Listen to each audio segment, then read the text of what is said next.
প্রশ্ন, রাষ্ট্রের কার্যাবলী বলতে কি বোঝ? ভূমিকা, আধুনিক কল্যাণমূলক রাষ্ট্রকে বিভিন্ন কার্যাবলী সম্পাদন করতে হয়। জন স্টুয়ার্ট মিল আধুনিক রাষ্ট্রের কার্যাবলী সম্পর্কে মন্তব্য করে বলেছেন, রাষ্ট্রের প্রকৃত কার্যাবলী সম্পর্কে সুনির্দিষ্ট অভিমত দেওয়া অসম্ভব। খুব ব্যক্তিস্বাতন্ত্র্যবাদী দার্শনিকদের মতে যত কম কাজ তত ভালো। অন্যদিকে উইলবি এবং অন্যান্য বিশেষজ্ঞদের মতে রাষ্ট্রের হাতে পর্যাপ্ত ক্ষমতা থাকা উচিত। রাষ্ট্রবিজ্ঞানীগণ রাষ্ট্রের কার্যাবলীকে বিভিন্ন ভাগে ভাগ করেছেন। রাষ্ট্রের কার্যাবলী, আধুনিক রাষ্ট্রের কার্যাবলীকে প্রধানত দুই ভাগে ভাগ করা যায়। 1. অপরিহার্য কার্যাবলী। 2. ঐচ্ছিক কার্যাবলী।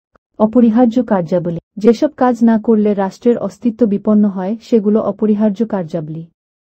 এ কার্যাবলী নিম্নরূপ: 1. প্রশাসন পরিচালনা। 2. সার্বভৌমত্ব রক্ষা। 3. অর্থনৈতিক কার্যক্রম। 4. বিচার কার্য। 5. আইন প্রণয়ন। 6. কূটনৈতিক সম্পর্ক স্থাপন। 7. জনগণের জানমালের নিরাপত্তা বিধান। ঐচ্ছিক কার্যাবলী, যেসব কাজ রাষ্ট্রের জন্য বাধ্যতামূলক নয় সেগুলো ঐচ্ছিক কার্যাবলী। উদাহরণ: 1. যোগাযোগ ব্যবস্থার উন্নয়ন। 2. সামাজিক নিরাপত্তা বিধান। 3. জনস্বাস্থ্য উন্নয়ন। 4. শিল্প ও বাণিজ্য সম্পর্কিত কার্যক্রম। 5. কৃষি উন্নয়ন। উপসংহার: উপরোক্ত আলোচনার ভিত্তিতে বলা যায়, আধুনিক রাষ্ট্রের কার্যাবলী দিন দিন বৃদ্ধি পেয়েছে।